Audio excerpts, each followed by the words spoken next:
Bezrat Hashem, I had the idea to go through right now the whole alphabet section and to do it using what we typed up the other day, which is copying Talmud Bavli Shabbat, page 104a in the Vilna Daf, but here I think it was page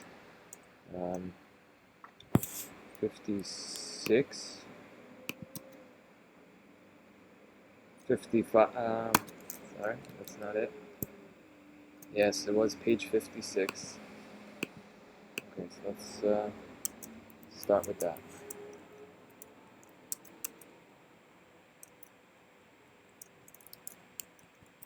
Amud Nun 56. Okay, that's the number 56. Using the Aleph Bet number chart. So Aleph Bet.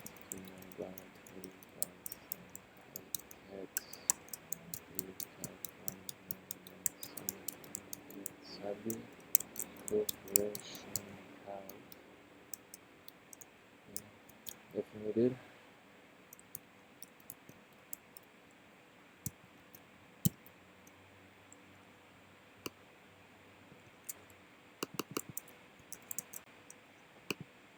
Right, so Aleph is 1, okay, so Hey is 5, and this is the tens column, so Nun is 50, right, and then Vav is 6, so you have 56.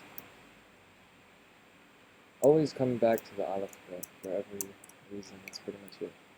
Okay, so I'm just going to add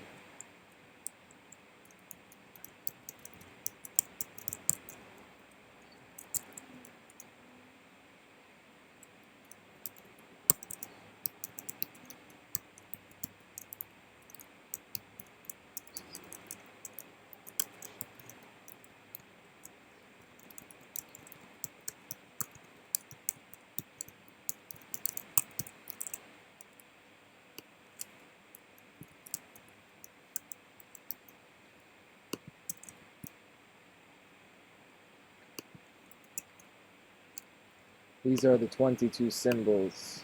Kaf Bet is 22, numerically, right? Bet is 2. Kaf is in the tens column, 20.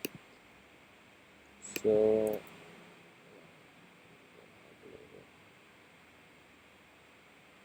right. Okay, so I'll let him do it.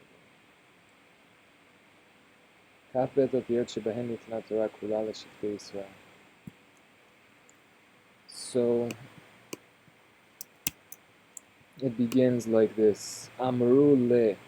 So here, the difference already is that the opening statement is in Lashon HaKodesh, which, who knows, that could be different, you know. And if somebody's only listening to the first word, and by that he's going to determine what it is. If he hears Amre, he's not going to know what that is, but if he hears Amru, maybe he'll say, I don't know, maybe it's good. So Amru le is they said to him. They, Amru, okay. They said to him. So who are we speaking about? Rabbanan. Then the speaker is explaining further to us, because we don't know. Amru le. They said to him. So who are we speaking about? So the speaker says, Rabbanan, the Rabbi Yehoshua ben Levi. The sages, specifically to the sage, the Rabbi Yehoshua ben Levi.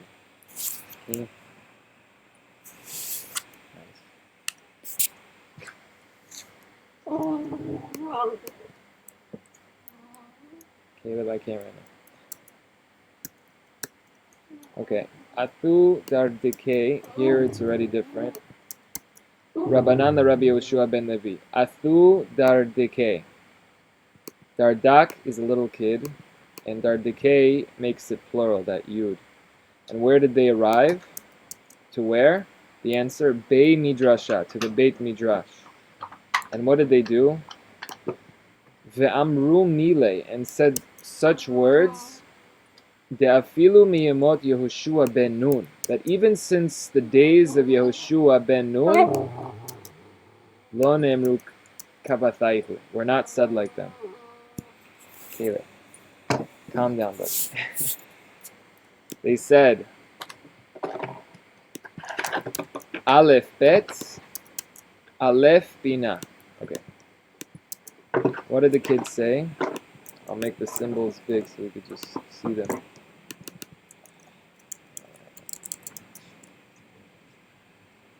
Okay.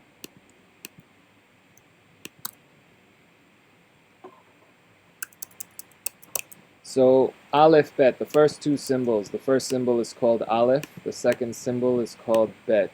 And of course, this is the source of the Greek, Alpha and Beta. And the Greek script is the secondary script of Am Yisrael, as the owner of Zamir Cohen Shlita points out, that it's just, those memes. It's like, or whatever, not even that, just the concept. You copy my homework, but just make it look, just change it around so it looks like you didn't copy it or something like that. It's basically what it is. If not even just directly doing it and just not being able to replicate. I have no idea. So the kids say Aleph Bet, Aleph Bina. So this is where the term alphabet comes from as well. So what does the Aleph mean? The kids say Aleph Bina, spelled the same way but read with different vowels, which I don't know, animate, whatever. But they're saying learn together as one face to face, and it's seen in the symbol Aleph itself that the Aleph resembles like two souls on opposite sides, that they're still connected. Even though they're on opposite sides, it's still the same Torah that connects them. You get two different views. The real yin yang, or whatever, not the real yin yang, that yin yang, like coming and taking something. It's an artistic interpretation. Whatever it is, Has v'shalom. It doesn't have to sound okay. So, Aleph Bet, Aleph Bina, which is, if I were to build a school, this is how the table would look like. That there's a desk in between, like those high school chairs, and the chairs come out, but obviously comfortable. So you have the table in the middle and the two chairs, and this is two friends learning together as one. Chavruta. The sages said, O chavruta, o mitvuta. Either a friend, a good friend in this world, or death. And a good friend, obviously you need a good friend. So, learn together as one. Aleph numerically is one. Learn together as one, face to face, the Torah that begins with a big symbol Bet. Okay, not only does it begin with a big symbol Bet, it's actually a very special Bet that with 4 crowns that I'm not showing here, that Zot Hashem we will see. So learn together as one the Torah that begins with a big symbol Bet, as Rav Zamir Cohen Shlita says, as Rashi says, and on the word Bina. So Bina is, Rashi writes the word Torah. So what's the difference between why, or not even the difference, but what is the meaning? That the Torah teaches a person Bina, how to understand things correctly, meaning Bina is always, as Hagon Rav Moshe Shapir Zitzal explains, that when Daniel says, that the sages say that Daniel made a mistake when he calculated the ketz, the final time, that whatever, I don't even know. And then it says, because it says binoti basfarim, or badvarim, forgot which one, but that Daniel says the word binoti, which means miklal deta'ah, that he's part of, it's for sure that he made a mistake. Miklal deta'ah means, it means that he made a mistake before, and then binoti means he understood the mistake and now understood the correct thing. So Bina is always the real understanding, maybe the first way we look at things, and then, when we learn the truth about something, and I get it now, or like, wow, that was not at all that's not at all how it is, or whatever, the real understanding, that is the Bina. So maybe a person goes through the world and can understand things in all these different ways. But when he learns Torah, that is, then he achieves the level of what's called Binah, is now finally seeing how it should be, therefore seeing how it isn't, and everything like that. And so, and again, everything begins with the Aleph Bet. It all begins right here, and it's all inclusive. These are the lessons that include the entire Torah.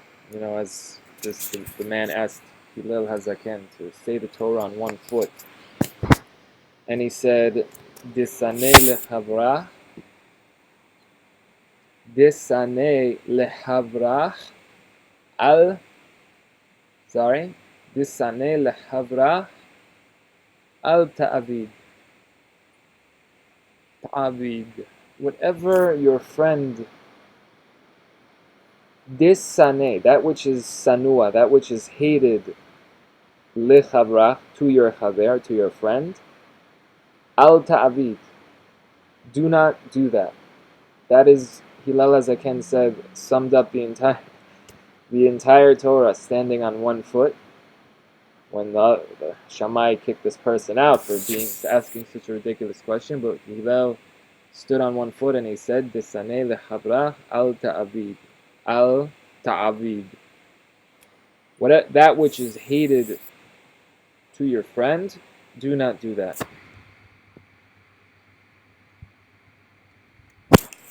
And he says, go and learn the rest of the Torah's just commentary and explanation of what this, to fully do this principle, essentially. That which is hated to your friend, don't do that. That's very, pretty simple. So the first two symbols teach a person to find a good friend in this world, and the sages, like I said, the phrase how serious the sages are, either a friend or death. How important it is to have a good friend in the world, and the real bracha is v'dabkeni b'yetzer tov u'v'chaver tov ve'olamecha, as the nusach of the Talmud. A lot of the Birchot HaShachar are not how it is in the Talmud, and it really bothers me because this section of the Talmud, meaning the whole Talmud, every letter is calculated as well. There is such significance. And so,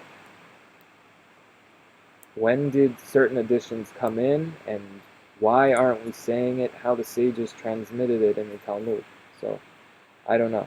But that's how it is, basically saying that how important it is to have a good friend in the world. And then the sages in the Mishnah and Pirkei Avot say that ukne lecha chaver. I forgot which sage says it exactly. I can't remember right now. We could look it up probably. But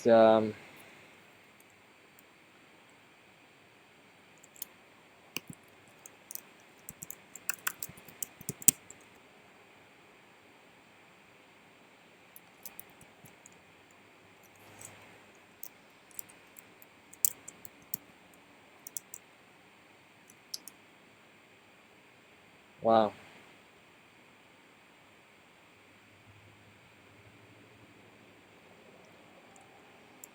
Yehoshua ben Perachia is the one who says this. This was actually the teacher of Yeshu. This was the teacher of who the world, the Christian world and Muslim world and whoever, who the man known as Yeshu.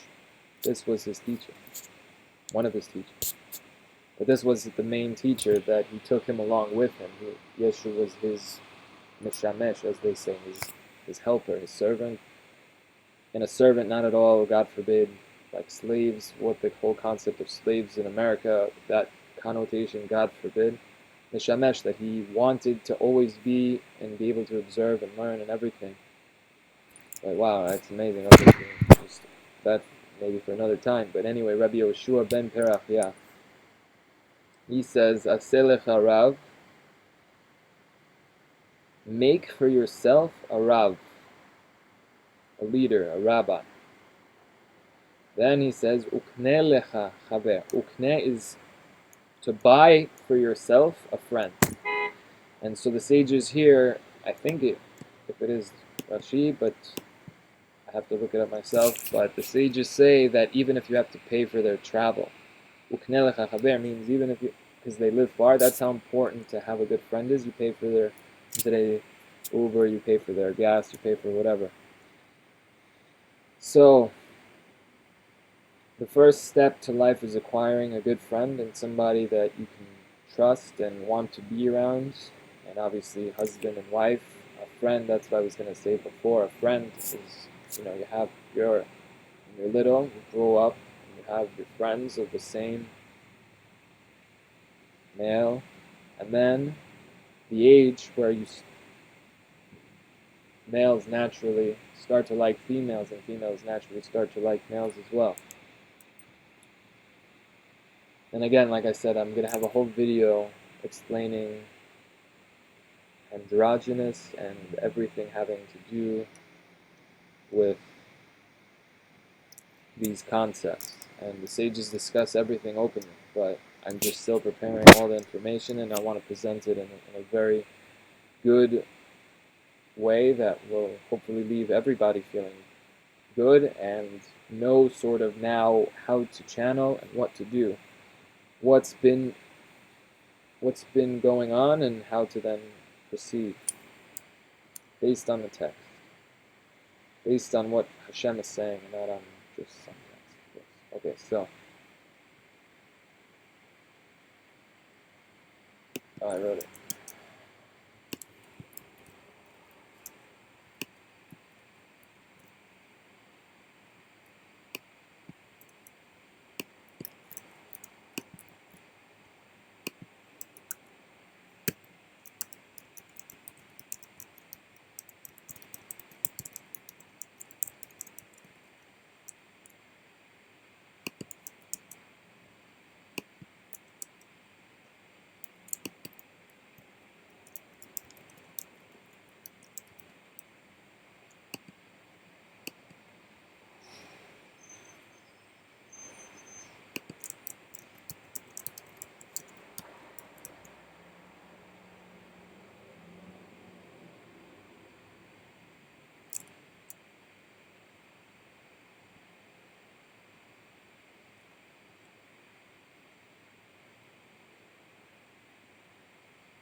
Okay, and so Gimel Dalet,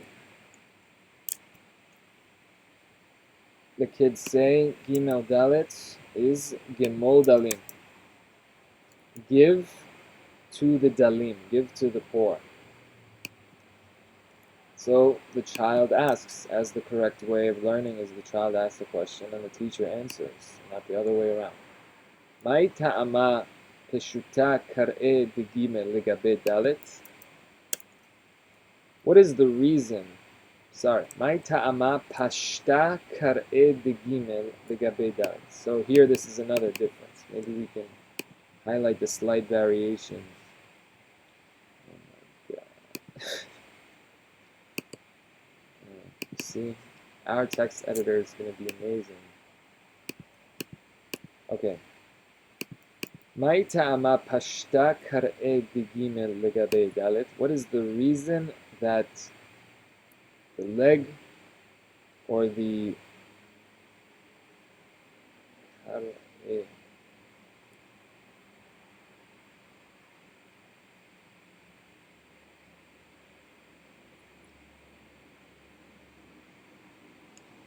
so what's the reason that the Gimel is sort of extending a helping hand to the Dalit?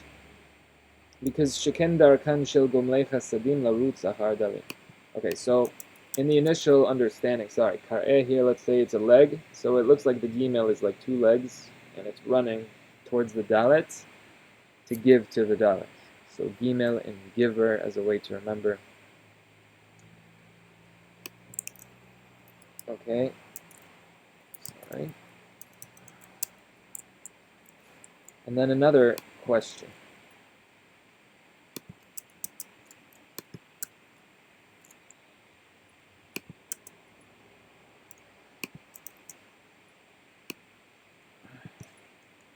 The question should be highlighted, in fact.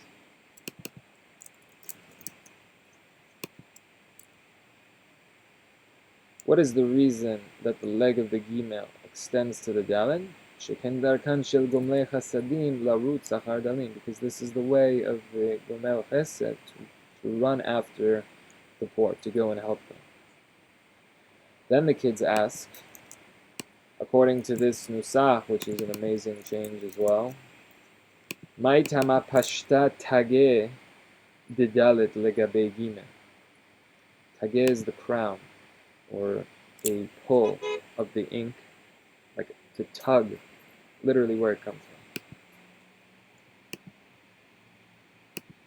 Tage didalet, of the dalet, didalet legabe gimel, towards the, to the back of the gimel. So tage, maybe this is what it's speaking about now, seeing it as it is, thanks to Hagaon Rav Eliezer Adam Shlida Hashem Shmereu V'Chayil U'Mishpachto. The master scribe, the founder of Mechon Melechet Shamayim, which just sounds like one of the most awesome things I've ever heard in my life. Anyway, this Rav is actually in the Bible Museum writing a Torah scroll for everybody to see that. Amazing thing. Gimel Dalet in Washington. Gimel Dalet, Gimel Dalet. So give to the poor. What is the reason that the leg of the Gimel is extending to the Dalet? Because this is the way of the giver to run and help the poor, or literally the person is extending a helping hand, a yad. Yud is yad, and he's literally extending a helping hand forward. What's the reason that the crown of the Dalet is pointing to the Gimel? Le nafsheh.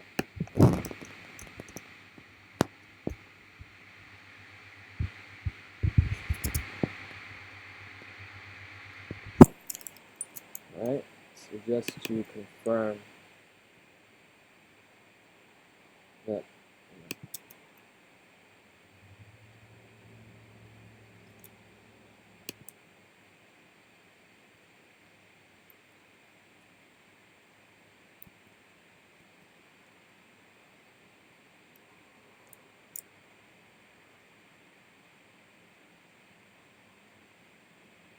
and on this scroll,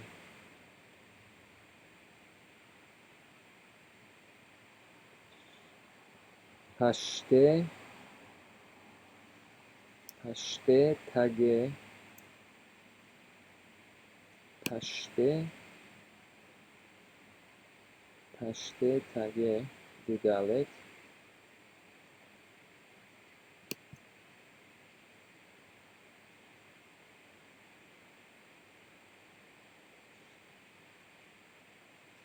Didalet legabe Gimel.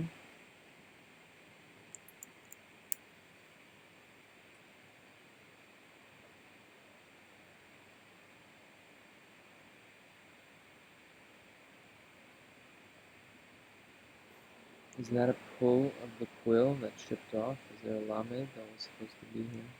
Or in diversions?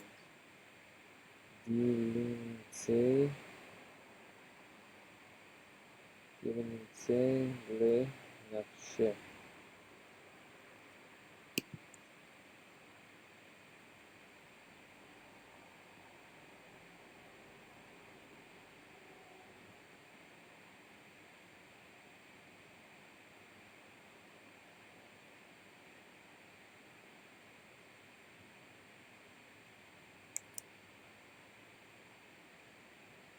Unless these are two mems. Unless that.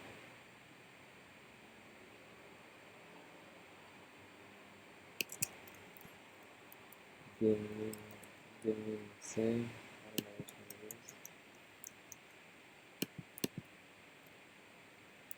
Oh shit. Okay. Dilimtse le nafsheh. Another third question. Ma ha'ta'am shemachazir הפה דדלת מגימל, שמחזיר פניו של הדלת מהגימל. What is the reason that the face of the dalet turns away from the gimel?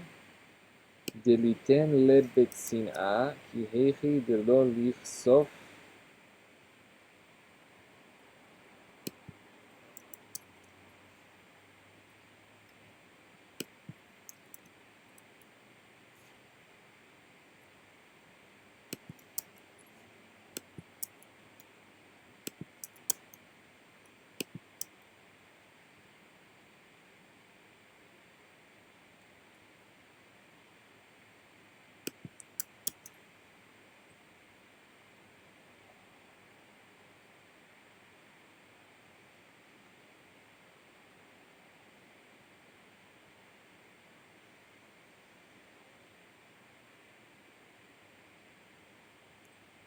מה הייתה מהדר הפה דדלת מגימל?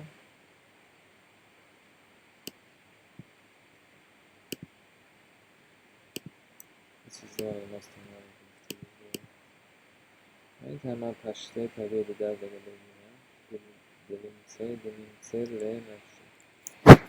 מה הייתה מהדר הפה דדלת מגימל? And what is the taste? A taste in... how can I...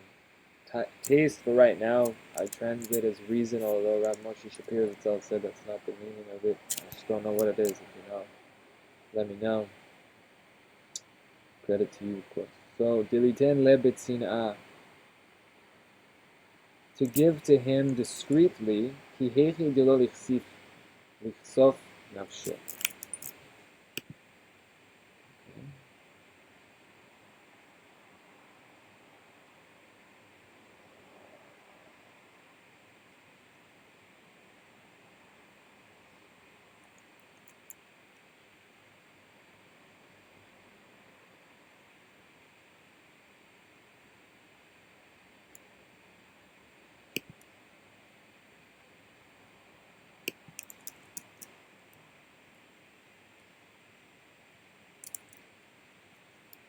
Wow, this is crazy.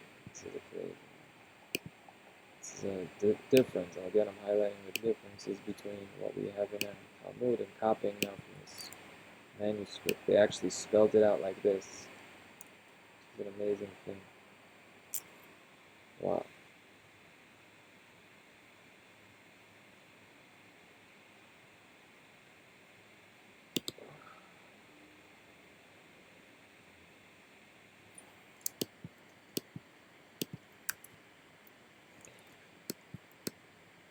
In order for himself to not get embarrassed, he looks away. He just puts out his hand.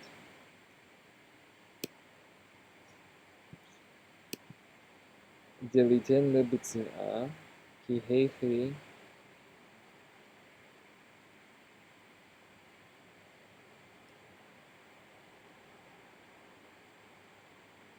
shelo lichsof nafshe.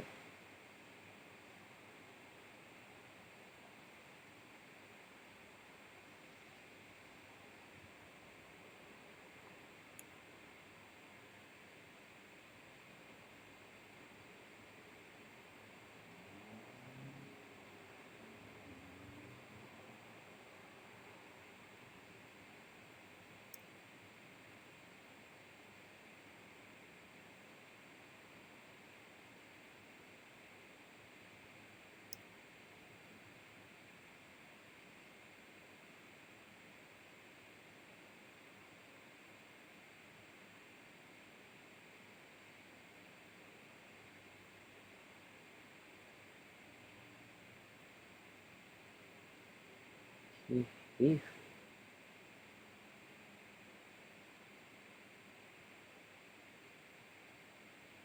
I don't understand this word.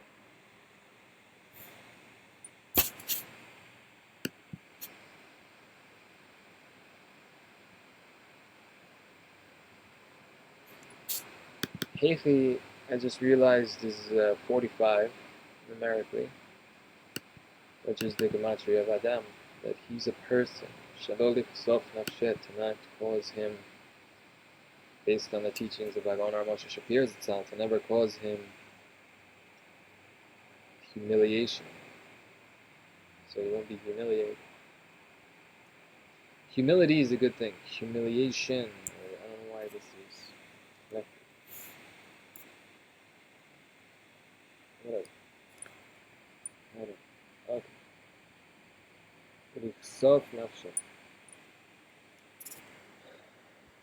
So the Gimel extends a helping hand to help. The Dal's crown is pointing to the Gimel because it wants to let him know that it needs.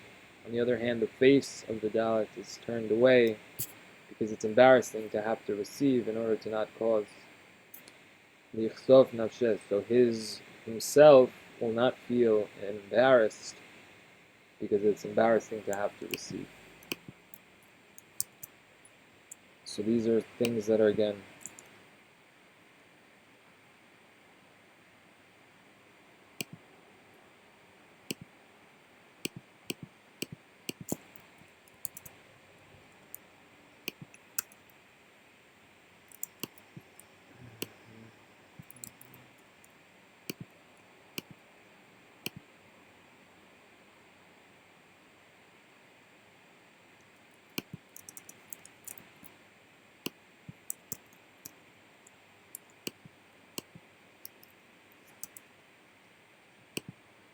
Hey and Vav. Hu Shmo Shel HaKadosh Baruch. See, this word is so significant. This word is so significant numerically. These two symbols are so significant of what they're depicting, or what these two symbols were used for. That this symbol was used to create this world, this symbol was used to create the world to come. The worlds are built with the Aleph Bet, which is 22, the 22 unique symbols, and Vav and Vav, 6 and 6 is 12, and the Yud is 10, and that is 22. So it's like all the worlds and the 22 keys, and the word Hu, Hu is the entire Torah. Who knows 5? Hey is 5. Who knows 5? Hamisha mi yodea, Hamisha ani yodea, I know 5. Hamisha chomshei Torah, 5 are the fifths of Torah.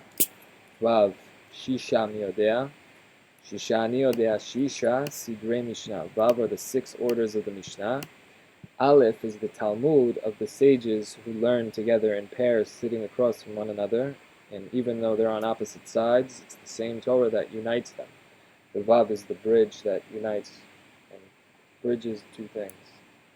So that's the Aleph is the Talmud, and based on the Targum of Shir HaShirim to confirm the sequence, sort of. Think Brich Shmed Demare Alma.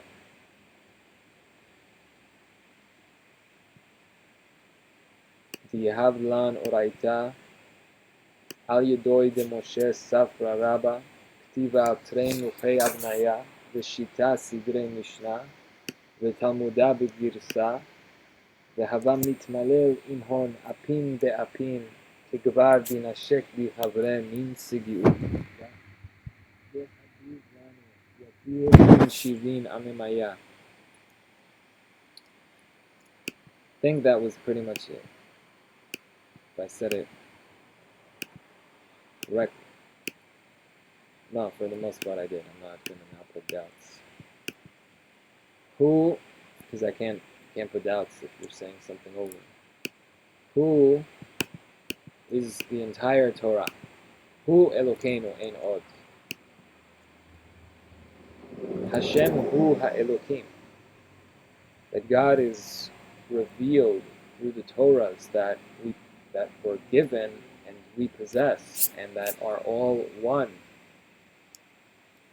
That the Talmud is the bridge that unites between the two Torahs, the spoken and the written Torah. And the spoken Torah precedes the written Torah and is the master over it. It enables it to exist because the written Torah that's scribed on a parchment before Moshe could even scribe one symbol.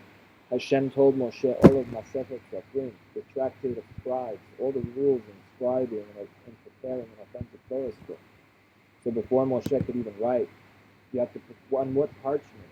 Should it be parchment? Could it be paper? Could it be papyrus? Could it be a leaf on the floor? Could it be something? So what inks should be used? Should you write it in paint? Should you write it in blood? Should you write it in gold? Should you write it in whatever? No, there's special ink. There's special parchment. And all of these rules were said before you could even scribe that no script is allowed to be written until there's perfect lines going across, until it's perfectly scratched in these lines that you could barely sort of notice as a guide, that then you scribe accurately. So all of that is the Torah Sheba'al Peh, the instructions that Hashem is telling Moshe. That's why when we see a written Torah, we're seeing the written Torah with the spoken Torah that enables it, that is, why does it look like that? Why is it a parchment? Why is it black ink? Why is it this and that? Because that's what Hashem said. That is what Hashem said to Moshe. Moshe transmits it to all the prophets and sages and people who are wise. Know that this is the way that it goes, and who want to receive it, then receive it.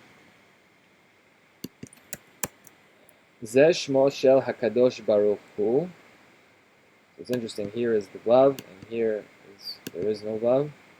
V'im ata oseh ken HaKadosh Baruch Hu zan otcha v'chen otcha metiv lecha v'noten lecha Yerusha kosher lecha keter leolam haba.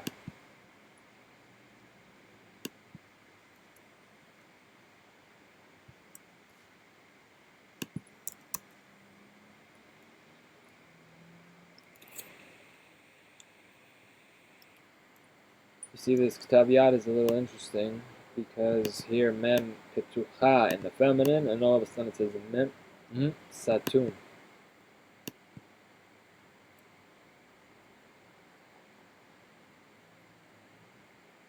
Also, you have to think about what merit this manuscript had to be able to survive and make it to today's time, uncensored, untouched.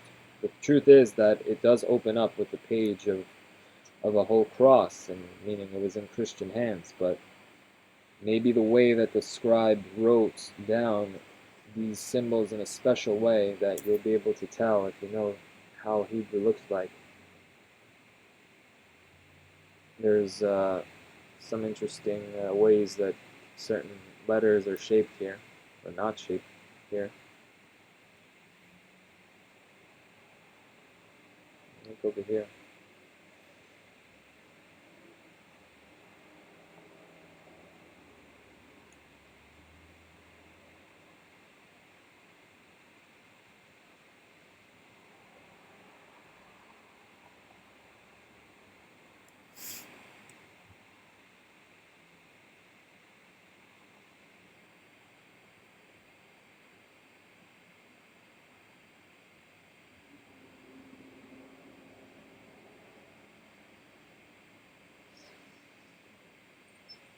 ומם פתוחה, מם סתום.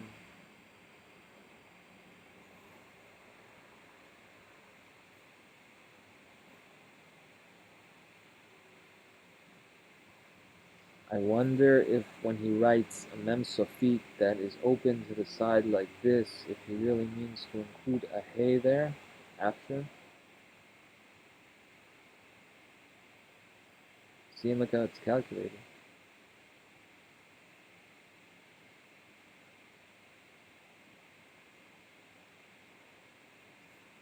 Maybe this vav is hakadon kudsha brichu ushkin teh.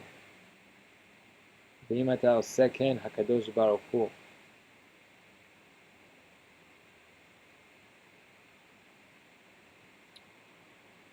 זן אותך, וכן אותך, מטיב לך, ונותן לך ירושה, וקושר לך כתר לעולם הבא. מם פתוחה, Mem setum.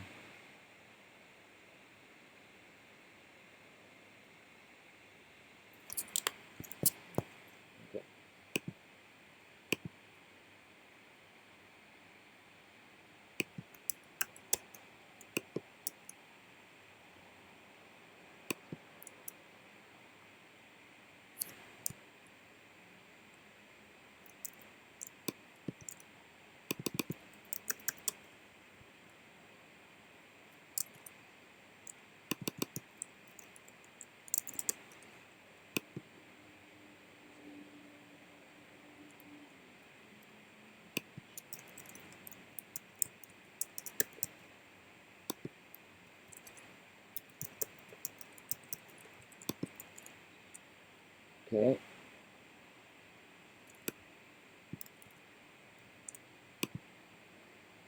So if you do that, if you do Aleph, Bet, and Gimel, Dalet, if you learn together as one, the Torah that begins with a big symbol Bet, and Gimel, Dalet, and you give to the poor and help those in need in the best way, that you don't embarrass them, and the poor person makes himself known to the giver and doesn't hide away, they'll never be able to get information or money or whatever they need that way.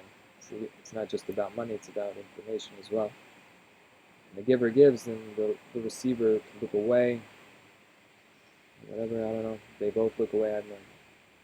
I'm sorry, I do have an idea. They both look away. They both don't know who is who and who is what, and they're just learning together. Okay, Hey Vav, Shmo Shel, Hu Shmo Shel Hakadosh Baruch Hu. This is the name of Hakadosh, the one who is Kadosh, separate, unique, elevated, as we'll see by the symbol Kuf. That Kuf is one of the two symbols with two seemingly separate parts. That one is right here.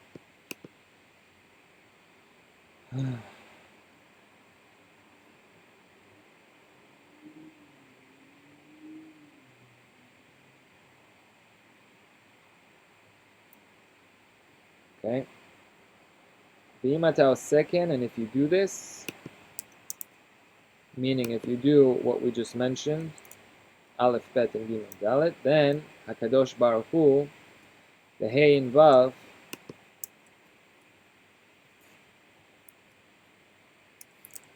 Zanotcha, Zan is to sustain you, Chet v'chenotcha, and will favor you.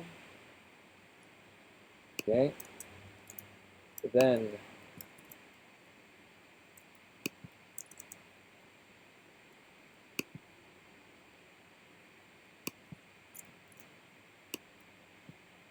Then Tet Yud, Tet. Then Umetiv Lecha, the greatest good that every person who's born on earth got to experience. Umetiv Lecha v'noten Lecha Yerusha.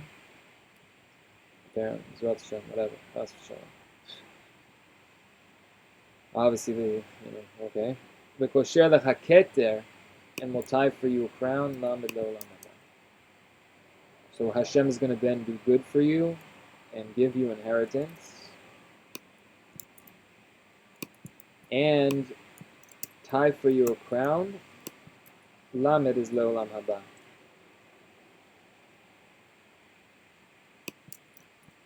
And here you have mem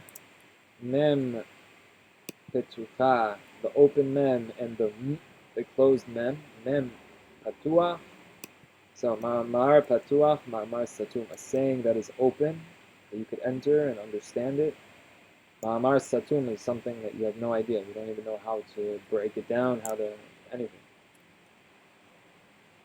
So it's secret until you find a way to open it and lock it. Certain things are meant to be taught openly, and certain things are meant to be taught secretly, that only those who understand will get it, and this is a way that preserves and ensures that only good people will actually have access to power.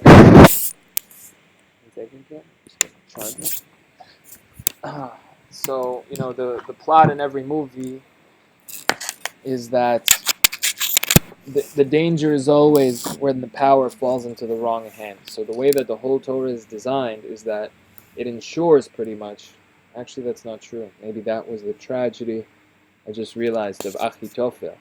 David HaMelech used to learn with him Torah and discover the secrets of God, but then he became evil towards the end of his life.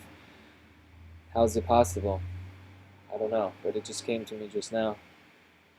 So, okay, I mean, but I thought that it assures that only a person who is very special, I guess, good or whatever, you know, as we said, that whole lesson on Shuvah, that the most evil people could really be the best people. That's what that means. They have so much potential, but they just channeled it in the evilest way instead of the greatest way. And that's why they're so evil, because they could have been so good.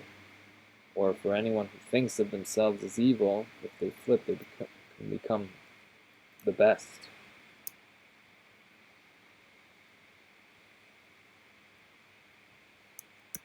Okay, so this was a confusing one. Nun kefufa, nun peshuta. Oh no, it's not here. There was one where I remember there was a repeat. Samech ayin.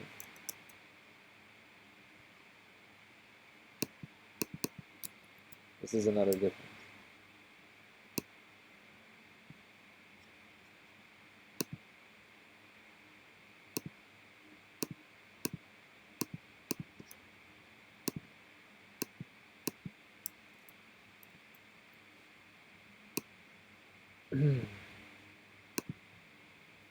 Simanin aseh lecha letoratcha v'kne ota. Make for yourself symbols and mnemonics. Okay, so certain teachings that are open and certain teachings that are to remain to be closed. There's secret teachings and then there's cryptic teachings that are hidden. Okay, then nun. Nun kefufa, nun peshuta. There is a nun that is bent, like the kaf. That's why the word kaf is hiding in the word kafuf. Kefufa means bent over, and when you bend a stick, it's exactly the kaf. So lekofef is to make it look like a kaf. Ne'eman kafuf, ne'eman pashut. A trustworthy servant, and a trustworthy servant who's bent on his knees, and a trustworthy servant who is standing straight before the king. So, bent over in humility. So,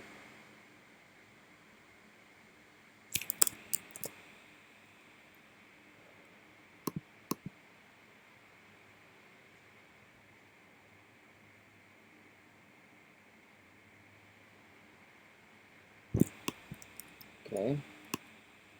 And the level of trust of a ne'eman is someone that you could, some person or being, right? As we call Hashem a ne'eman, the ne'eman ata le'achayot metim, you Hashem are ne'eman, that it means somebody who is humble and bent over, standing before the king, trustworthy, that you could depend your life on this being or person, this person or being. So Hashem is called a ne'eman, and Hashem calls Moshe a ne'eman, right? On Shabbat morning, chas v'shalom, what an ugly word, associated with the other morning, and I wonder if it has Christian connotations that, you know, they get together on Sunday morning. Did you have a good morning? Because their religion is about death, the death and blood and sin and hell and chas v'fucking shalom. Oh my God, chas v'shalom. Anyway, the book here, save yourselves, really. Anyone listening to this message, save yourself from this lie that destroys your happiness and sanity on this planet where we only have, chas v'shalom, B'ezrat Hashem, we should live very long lives. But, you know, certain people who enjoy things, it seems time moves too fast, so. Enjoy everything. We don't have time to waste on this stupidity, fun, life, happiness, joy, sapping religion and problems that don't exist, that they created and force upon other people. God forbid. Such an evil thing. I can't even understand. It's so evil. They don't know themselves, or it's just straight up evil. Chas v'shalom. But that's why we're here, and that's what the Aleph Bet does, is it destroys all these evil notions and any misunderstanding and concepts that people. This is what is needed, basically. Thank you, Hagaon Arab Samir Cohen Shlita.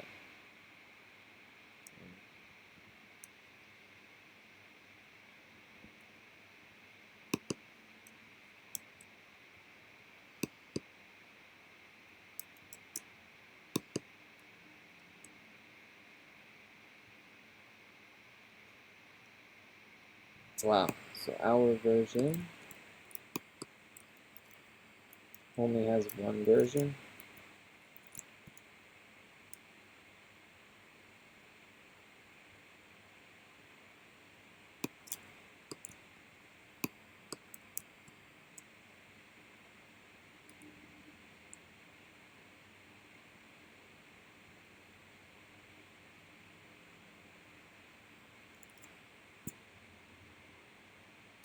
Pe kefufa, the pe that is bent, and pe peshuta, the pe that is open, pe patuach, pe satur.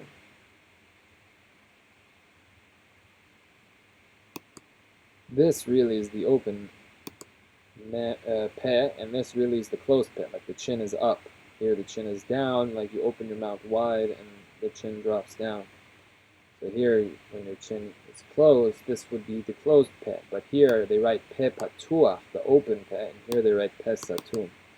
So I think that a solution to this is whose mouth is open and whose mouth is closed. When your mouth is closed, then the speaker's mouth is open. When your mouth is open, the speaker's mouth is closed. You can only say one thing at one time.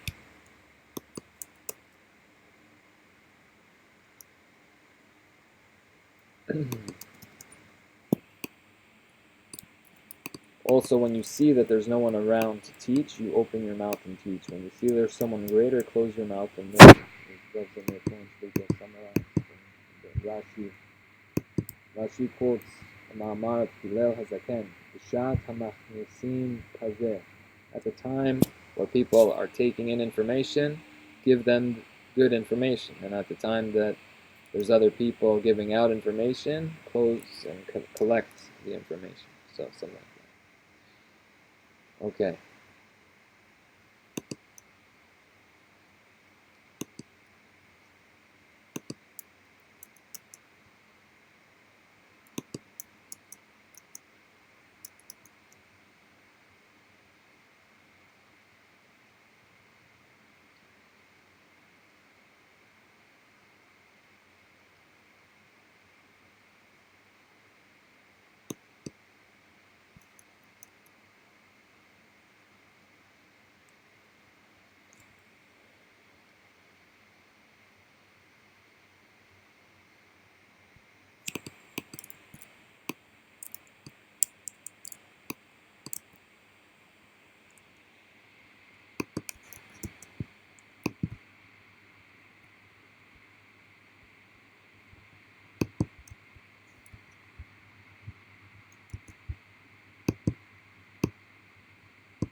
Maybe here are 3 questions as well, to bring it back to the first 3 sets of questions to connect Gimel and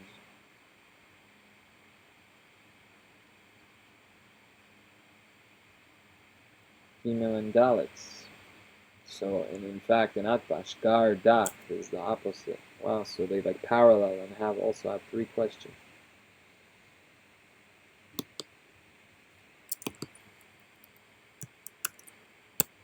Those are abbreviations that I'm deleting of certain words because I want the full word based on the other instance where the scribe wrote out the full word, so I follow exactly what the scribe wrote. Another question. That's not the question mark of this font, clearly. Just using it for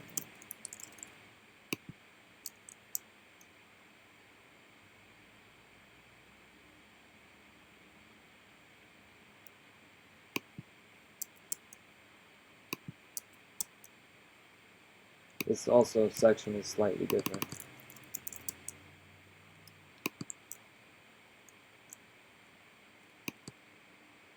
What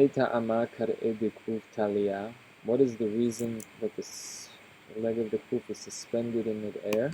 De'i hadar be. That if he's going to come back, be. There he should come back. Meaning, what is the reason that the leg of the kuf is not connected to the top? Because Hashem opens up a door for the wicked person who wants to change his life and come back. So they're saying the ihadar for if he comes back, bed. Sorry, what I said is actually different. Here it's just saying that when the Rasha comes back, here is where he comes back. Comes back right here. Be le'ayah. That's the other version. The ihadar, if he comes back, be, right here. Then it says, le'ul beha.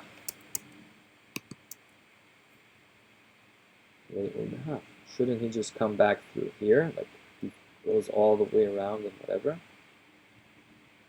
It says Messiah le leresh. Messiah le. It supports him. Who does it support? Reish Lakish. Look at the sage who's being quoted at specifically where we're learning what we're learning. Reish and Kuf. His name is Reish Lakish, and he's the sage that's being quoted right here. Who's Reish Lakish? It's so important to know who he is. There's a specific reason why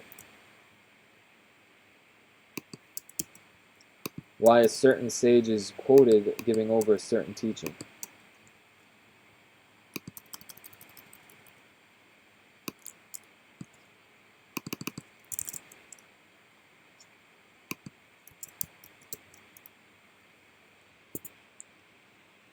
This is a verse in Mishlei. So Reish Lakish was a robber, a wicked person himself. He was a thief, he was a robber. And he was, the story that is transmitted by the sages themselves is that he was running along the path and he was super strong, maybe even superhuman strength, but he jumped over an entire river. As he was jumping over, he saw a very beautiful person in the river, and he lands and he turns to him and he says, probably noticing by now that this is actually a sage, and he says, wow, like, you should use your looks to get girls. And the sage, well, this is Rabbi Yochanan, was one of the most beautiful people, that he was a descendant of Yosef, who it says that he was one of the most beautiful people to ever live. About his beauty, they said that Eshet Potiphar, the wife of Potiphar, would invite her girlfriends over just so that they could look at him. And one time, they were in the middle of cutting like vegetables or fruit salad or whatever it is, in the middle of something. And as soon as he walked in, they were so mesmerized that they like cut their hands. They like cut themselves a little bit, whatever. Just literally jaw-dropping, stunning beauty. And so Rabbi Yochanan was a descendant and one of the last sages to see Yerushalayim, and as it is still, is that true? One of the last people of Yerushalayim, whatever that means. If he saw the Beit HaMikdash still, I'm not sure. But so Rabbi Yochanan responds to him, you should use your strength for the Torah. And so he says, why don't you come learn with me? I have a sister who's even more beautiful than me. Who's more, not even more, but he's whatever. I have a sister as beautiful, more beautiful than me. I'll tell her to be, you learn with me and I'll introduce you. And they actually ended up getting married. And Rabbi Yochanan and Reish Lakish went on to becoming one of the most famous sages, groups of sages that learned together. Rabbi Yochanan and Reish Lakish. Whatever Rabbi Yochanan would say, Reish Lakish would have 20 questions on what, sorry, not 20, that's the game. I have 40 questions on each thing. And then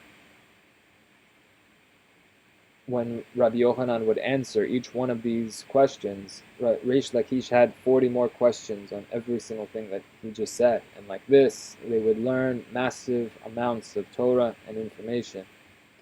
And that's why, unfortunately, towards the end, where Reish Lakish passed away, which I don't understand again, how it happens, or that the tzaddikim have to agree to it, because we know that sages who learn and are occupied in Torah know the Malach HaMavet, the angel of, let's say, death for right now, let's call it an angel for right now, they don't have any sway over a person, because the person is attached to life itself, which is the Torah, the code of reality that's, by the maker of the game, that codes everything in the game. So whatever it means, Reish Lakish then decided to pass away. He then, Rabbi Yochanan then sort of fell into a deep depression, because everyone who they brought to learn with him, everything that Rabbi Yochanan said, they just agreed with him. He's like, this is not learning. This isn't Torah. The whole point is that the challenge is what makes, Reish Lakish forced me to have to go over every part of the Torah to be able to answer. Excuse me. To be able to answer all of these different things. And here you're just agreeing with me. Nothing is being learned like this. And so the point is that then Reish Lakish he flipped. He was a bandit and a thief, and the way of thieves is they're always on the run, and that's what's supposed to lead into that story. But then he became one of the great sages, and now he's being quoted here by the symbols Reish and Kuf, and he is the sage who has exactly lived this out, and that's why the sages, specific sages, are quoted when a certain teaching is bigger than others. Okay.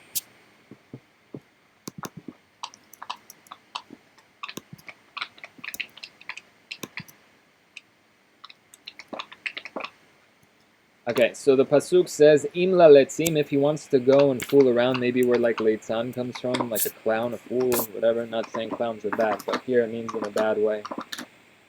People want to mock and mimic, and just whatever, to fool around. Im la letzim hu yalitz. If he wants to go and do foolery, he himself, hu yalitz, he's gonna go and do the foolery.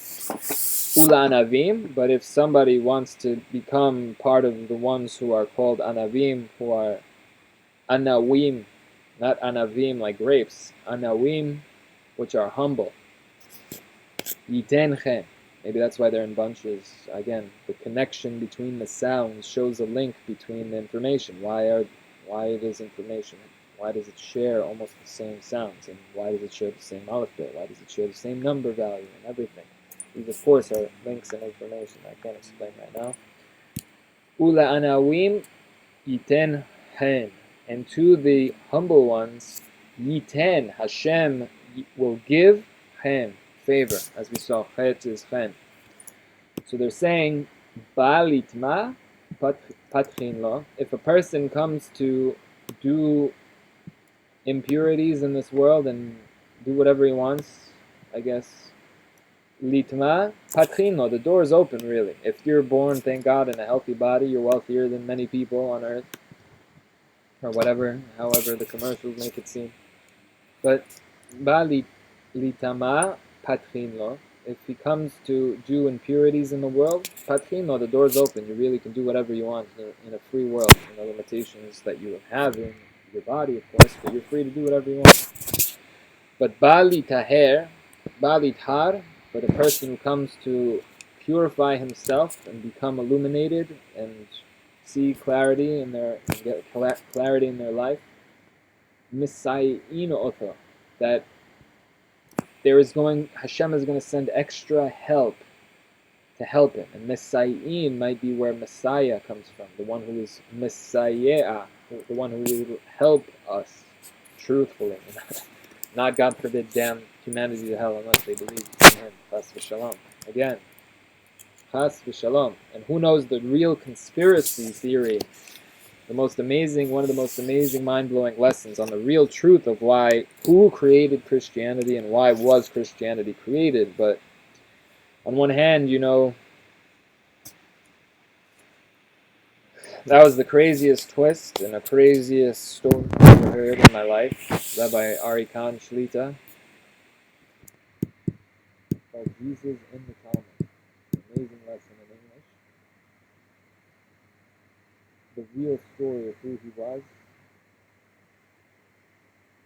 and why Christianity, who really created it and stuff. It's the craziest conspiracy. But either way, we know that, God forbid, not either way, but we know also from Tanakh, Rabbi Ari Kaplan and Rav Zamir Cohen Shlita and Rav Moshe Shapir Zitzal, the Tanakh, it speaks about all the people coming back to Lashon HaKodesh.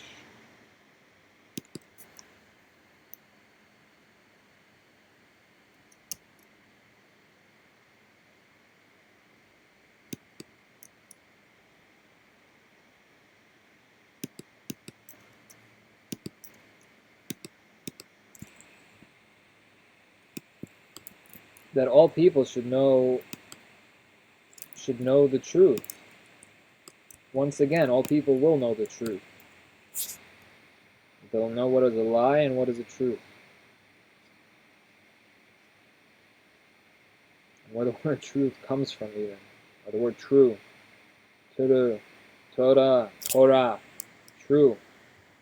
You just write the exact words of the word true.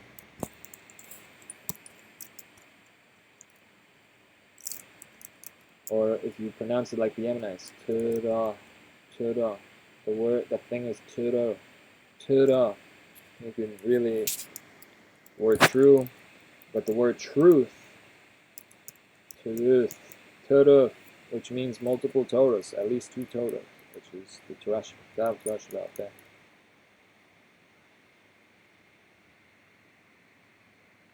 Because all language is decayed and mispronounced, Lashon HaKodesh.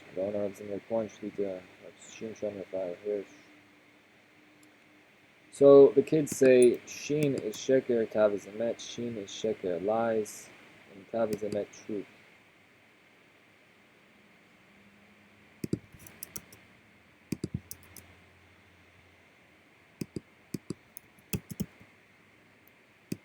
So we have a question.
There should be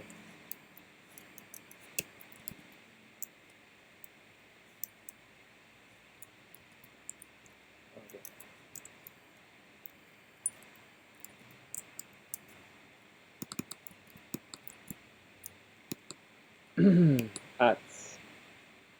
Okay. This is the section called Atbash. This is where the section begins to destroy all evil notions as to what God's plan is and how God runs the world and the concept of heaven and hell and who's going where and what. This sorts out all the mess.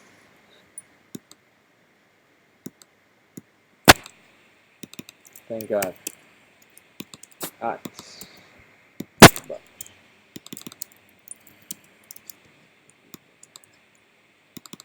Hashem says about the wicked person, and why do we start with the wicked person? I don't know. I'm just including this when I add something in parentheses. Okay, Bash.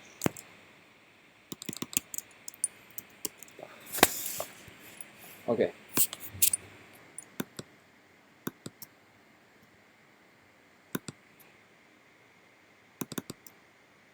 At. What is this saying? Oti ta'av. Tiev. Oti tiev.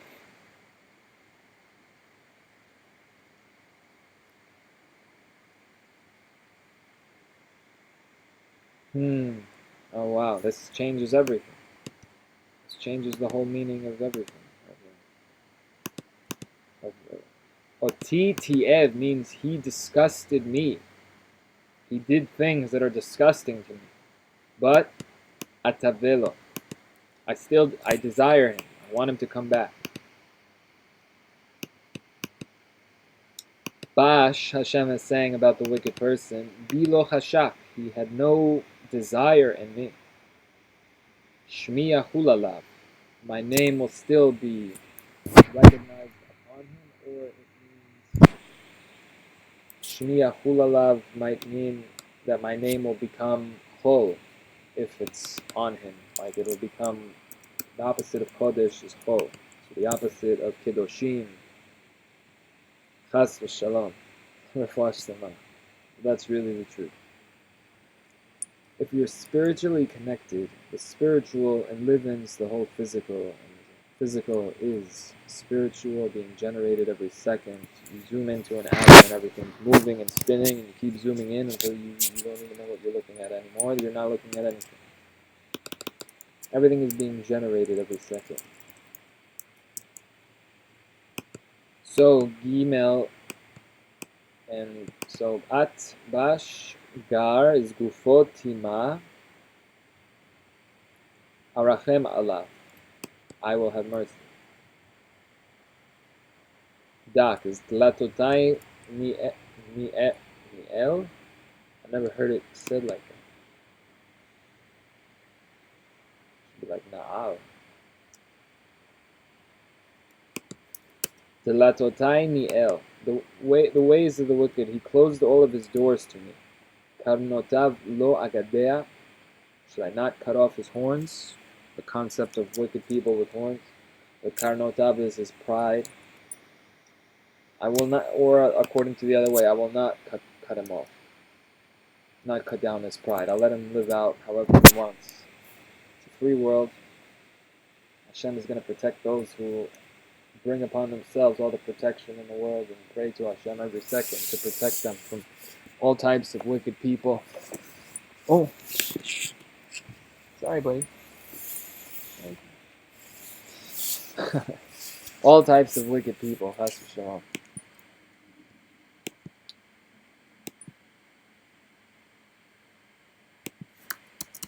So until here is the ways midat reshaim. Midat is an interesting word because it is 444. 444. 444. What does it mean? I don't know. At bash gardak. Aval midat tzadikim.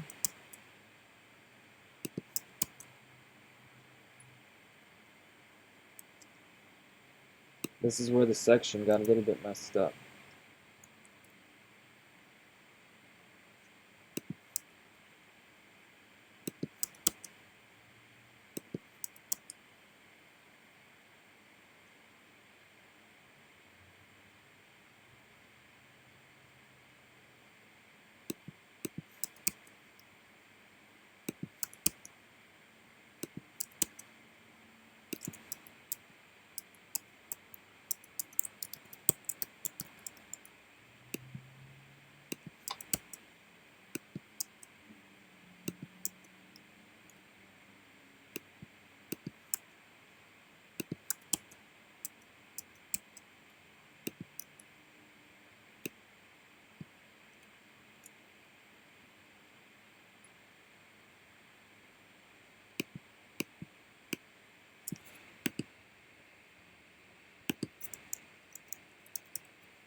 I don't understand what went wrong in this section. I trust my skills that I've sharpened them a lot, that when I do a pass over a text, I try to really now get every detail, aside from these dots here that I don't have in my font, but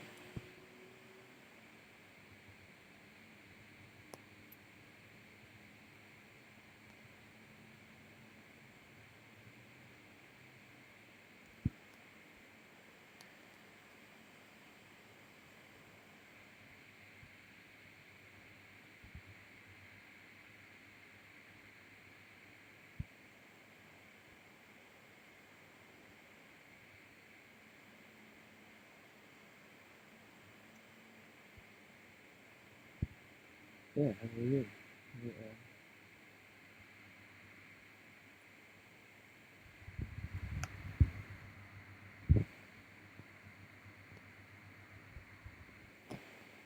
עד כאן מידת רשעים, את בהשכרתה. Maybe it just sums it up, like, עד כאן מידת רשעים, את בהשכרתה. Until there. They only go, את בהשכרתה. Okay. אבל מידת צדיקים.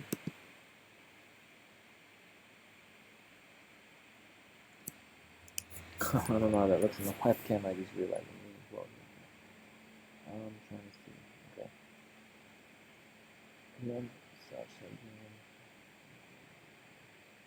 Okay. Okay, אבל מידת צדיקים.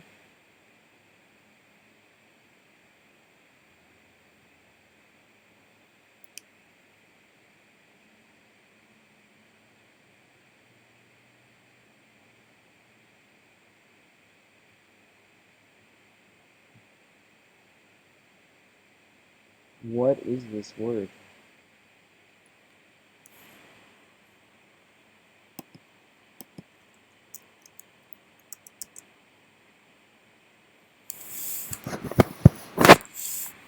לוואי אתה עושה כן.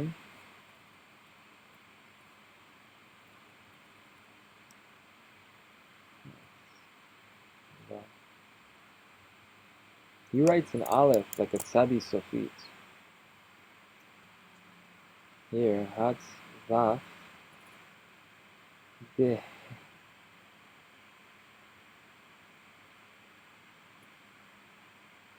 Hatz vaf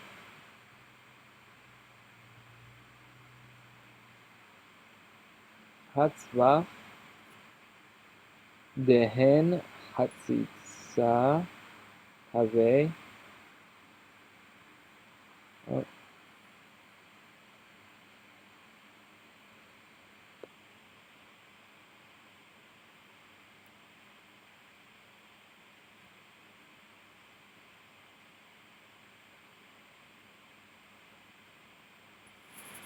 What is this word?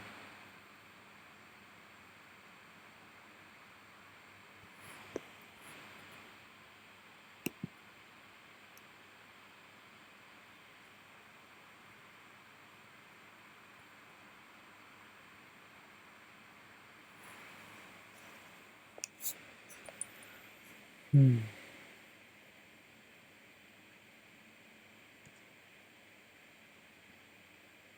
wondering if this is a pay. Veha.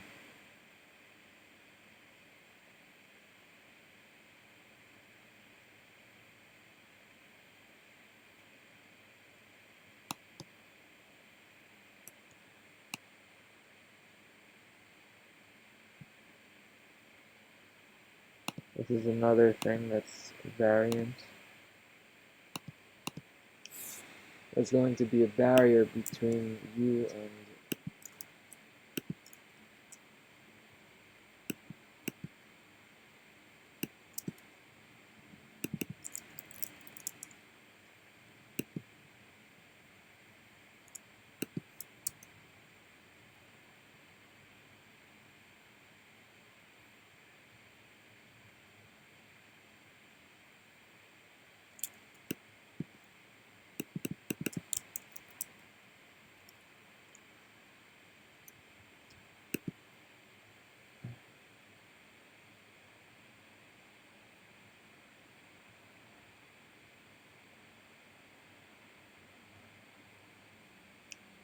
I ata mizda'azeh min ha-satan. You do not tremble before the Satan. You don't tremble before the Satan.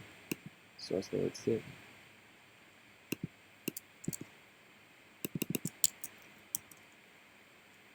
Yamko. כך אמר שר של גיהנום לפני הקדוש ברוך הוא. ריבונו של עולם, לימko. Master of the universe, Leyamko. Into the infinite sea send everybody, into the sea of Gehinnom, whatever the sea means.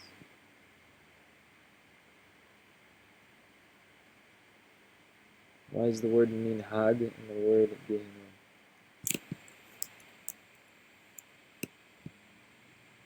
Okay.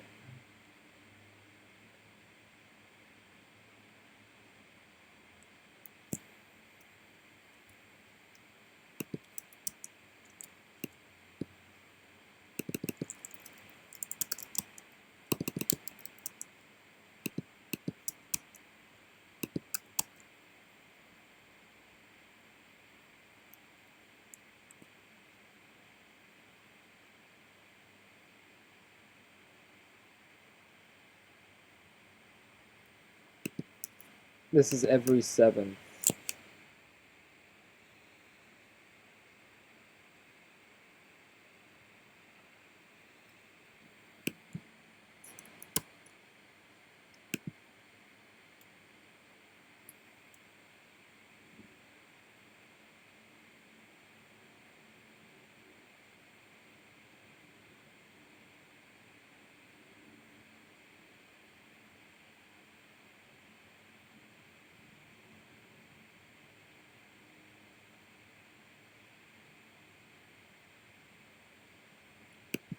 אני אחוס עליהם מפני שבעטו בגוף. Because they didn't like the body. They're not... They appreciate the body, but they despise it. Like, the body's disgusting sometimes. Chas v'shalom. Chas v'shalom.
Amra here is in the feminine.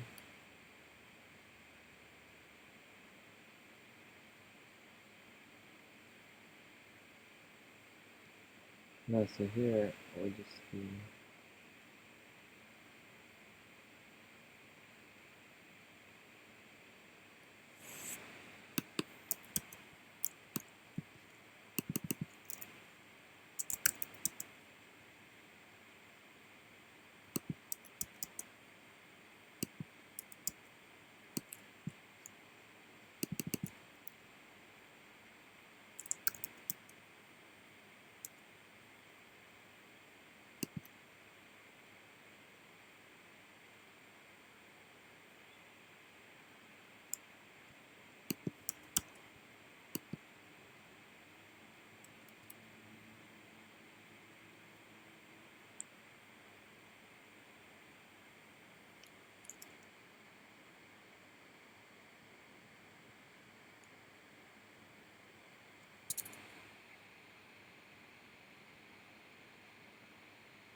truth. You have pity because of something. Maybe.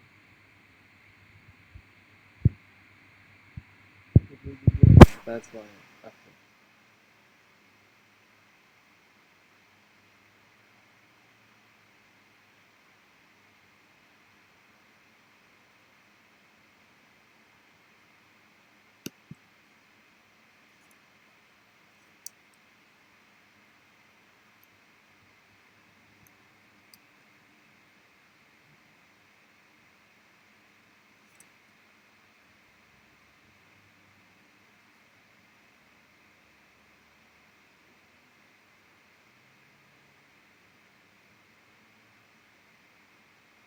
Here it's in the feminine, but then it ends with masculine. Should be ayafah.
Maybe it shows a distortion already because she's feminine and she's speaking as if she's in the masculine.